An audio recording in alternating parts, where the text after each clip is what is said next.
Les grands titres de l'actualité, une présentation de Addict Remorquage et Transport et Mécanique, les spécialistes. Maintenant à Montmagny, c'est Addict, 234-34-61. Addict Remorquage et Transport, des professionnels qui peuvent vous aider dans une situation d'enlisement ou simple remorquage. Grâce à ses équipements de haute performance, Addict, c'est aussi le service de transport de tout genre et de mécanique. Maintenant à Montmagny, c'est Addict Remorquage et Transport au 234-3461.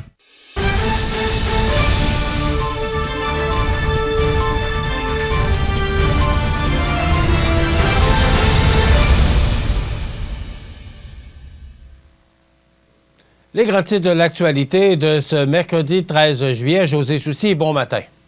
Bon matin. José, je te lève mon chapeau ce matin. Sur trois sujets, sur trois propositions de sujets que tu me proposes ce matin, il y en a 2 de positifs sur 3. Parce que l'autre, c'est l'accident. Absolument. Alors, ils sont rares, les bonnes nouvelles. Elles sont rares, pardon. Et il faut le prendre quand elles passent. Donc, le premier sujet que tu nous proposes ce matin, le prix du litre d'essence qui est à moins de 2 c'est juste pour dire qu'il n'est pas à 2 c'est 1,99,9, mais quand même, c'est en bas de 2 $. Et on souhaite que ça baisse encore, Michel, parce que tu sais là, que c'est un impact considérable sur le portefeuille des Québécois, donc des Manimontois. Je pense que c'est inacceptable de payer l'essence aussi cher le litre. Et je l'ai dit dans mon texte d'ailleurs, en 2020, on le payait 88 cents en bas du dollar. Là, maintenant, ça a doublé. Imagine-toi, là, dans le temps, si ça coûtait 1 000 $ par année, là, mettre de l'essence dans ton véhicule, c'est rendu 2 000 $. Où est-ce que tu coupes? Ben, tu coupes dans les sorties des cinémas et compagnie. Ce que ça fait, ça ralentit l'économie, mais en même temps, le gouvernement du Québec et du Canada enjambe des millions supplémentaires et c'est possiblement pour ça qu'on va avoir un chèque de 500 $ ou une déduction d'impôt si, bien entendu, la Coalition Avenir Québec est réélue. Écoute, je voudrais porter à ton attention que M. Legault n'a pas baissé le prix du litre. C'est important de le mentionner, là. Il n'y a pas de taxes, il n'y a rien. En Ontario, on a enlevé un pourcentage de taxes, là, je ne me souviens pas c'est combien. Mais au Québec, là, si le litre d'essence diminue, c'est tout simplement, ce matin, le prix du baril est à moins de 100 $, José. Je ne le sais pas. Écoute, je suis ça religieusement, là. La bourse, les prix, le dollar canadien. Chaque soir, je regarde à Radio-Canada, là, parce qu'on donne toujours très bien l'information, puis on la donne ici tous les matins. Le prix du litre d'essence est en bas de 100 $, José, et je ne sais pas pourquoi. Parce qu'il y a encore une guerre en Ukraine, il y a encore des problèmes d'approvisionnement. La demande est encore très forte, et pourtant, on est rendu à 1,99,9 $.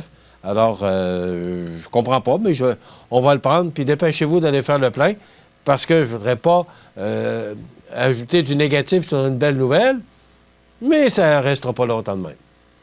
Ben, parce que les vacances de construction qui s'en viennent, Michel, on s'attend qu'il va y encore avoir une augmentation. C'est comme s'ils ne faisaient pas assez de milliards, cette industrie-là. Je pense que les gens en ont considérablement assez de ces acteurs-là qui dirigent la planète au gré de leur humeur afin de s'enrichir encore plus. Là, on parle à des milliardaires là, qui sont multimilliardaires et qui ils n'ont pas de problème, eux autres, à la fin du mois. Là. Le frigidaire est toujours plein. Ils ont à peu près 4-5 voitures de luxe dans le cours des bateaux. Ils ont des avions.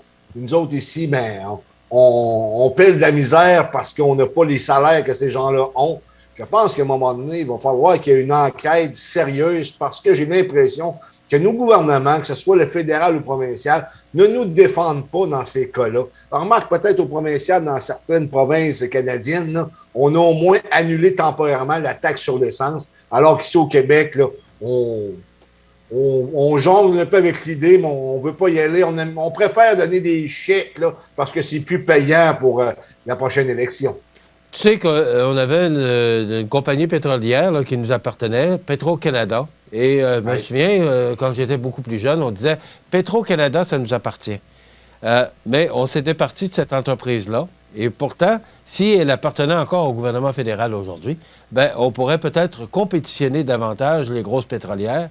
Mais non, ça nous appartenait, puis on l'a vendu.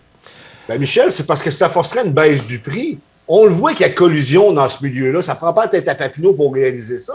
Je veux dire, dans n'importe quel commerce, là, mettons, tu as 2 restaurants, tu as un McDonald's puis un IW, exemple. Si ton hamburger est moins cher au McDonald's, ça se peut que l'autre le baisse aussi pour amener des gens. Alors que le prix du pétrole demeure le même partout. C'est le jeu de la compétition, hein? Ben, qui n'existe pas. Parce qu'il y a collusion dans ce milieu-là. Il va falloir que les gens s'en rendent compte à un moment donné et que nos gouvernements commencent à nous défendre. Bon, je vais te garder de bonne humeur, là. Alors, je suis quand même de bonne humeur. Des ambulanciers de Montmagny sauvent la vie d'un septuagénaire. J'entendais, ouais, mais c'est leur job. Ouais. C'est leur job. Mais des fois, là, il faut regarder le côté de la job. C'est pas toujours facile ce que ces gens-là traversent à tous les jours au quotidien. Et je leur lève mon chapeau. Et José, merci d'avoir mis cette nouvelle-là dans le bulletin ce matin et de le souligner parce que c'est un travail vraiment important que les paramédics font et je trouvais ça important que tu le soulignes aujourd'hui. Absolument, Michel. J'ai vu ça passer sur le Facebook de Par Action. On parle de Jérémy Leblond et Gabriel Lamontagne. C'est 2 ambulanciers du secteur qui ont sauvé la vie d'un homme de 72 ans.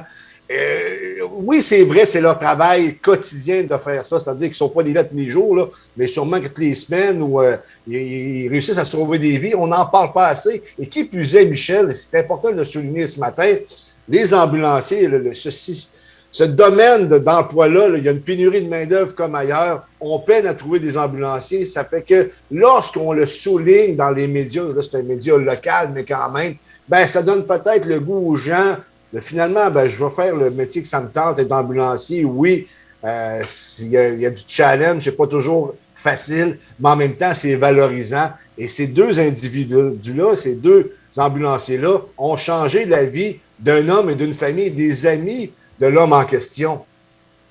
Ouais, c'est pas rien, là. C'est le positif qu'ils ont amené et la seconde chance qu'ils ont donnée à cet homme-là fait en sorte peut-être qu'il va réaliser d'autres choses et qu'il va ramener du positif dans la société.